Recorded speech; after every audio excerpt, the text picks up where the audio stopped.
Hey YouTube, Caleb here with One More Cast TV.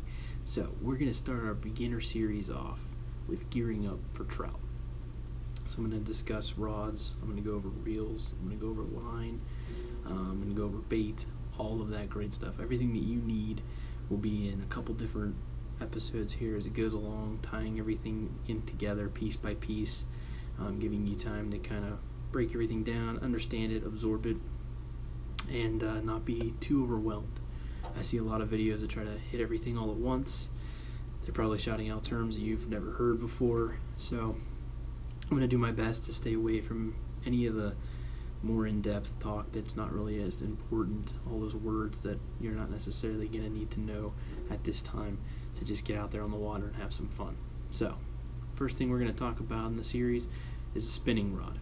So, when you're looking for something maybe online, a rod online to buy, or if you're going into your local store looking for something, you need help finding stuff, you're going to ask someone to get you to the spinning rod section. And once you're there, you're going to be looking for a spinning rod that's probably around anywhere from 4 foot to 5-6 foot. The rod that I use here, I will link in the description. You can click that link, go check it out. It's a great rod. It's a St. Croix Triumph. It's a 5-foot rod.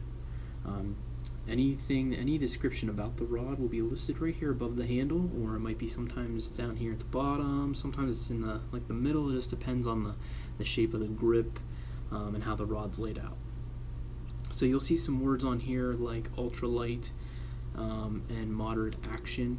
Those are these words that I'm talking about that is just going to overwhelm you to know what they are probably at this point. Any rod that you go look for that's going to be in the 5 to 6 foot range is probably going to fall in that category of ultralight, light, or medium light. So again, those are words that just become overwhelming. I'll do a separate video on a definition of all of those and what that means later on. You don't need that to get out in the water and have some fun. So, at the store, ask somebody around you, I need a spinning rod, probably 5 foot to 6 foot. What do you got? And I'll take you over and show you all these things. There's so many rods, and they can be as cheap as $5-10 that I've seen to $3, $4, $5, $6, $7, $800. So whatever your budget is, whatever you feel comfortable with spending, go for it. I will say that in fishing, with most things in life, you get what you pay for. So I've had the cheaper rods.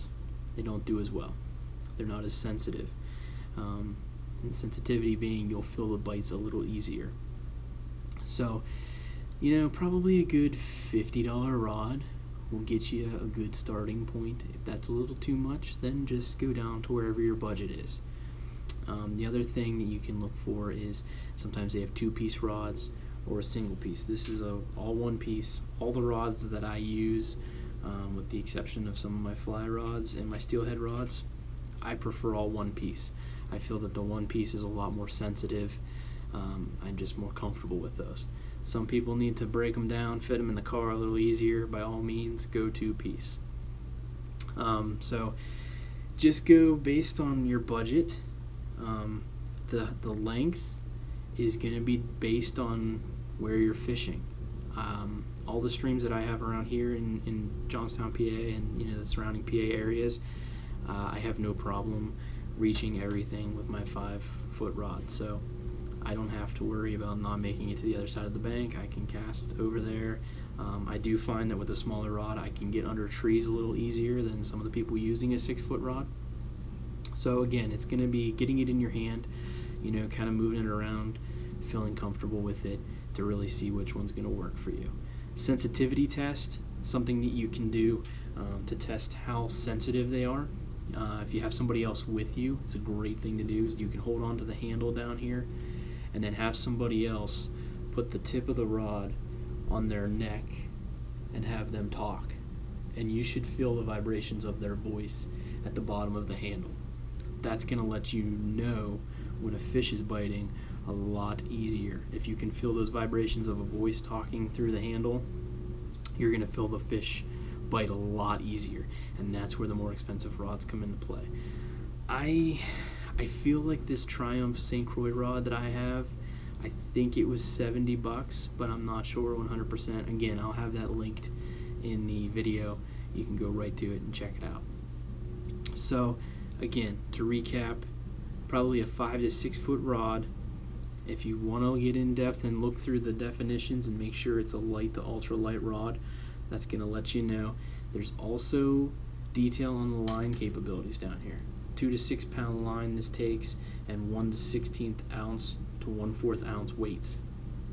So that's a little bit more in-depth stuff that you can look into if you want on your own. Again, I will have a video on that later that will go over all of that stuff more in depth, but you don't need that right now. You need a 5 to 6 foot rod, and that's pretty much it. You don't need to do anything crazy to get out there and start fishing and enjoy yourself. So that's going to be it for this episode. I will have the reel section coming, and I have a line section planned, and then I will get into all of the hooks that you can use, the baits, all of that stuff. I'm going to have everything laid out for you.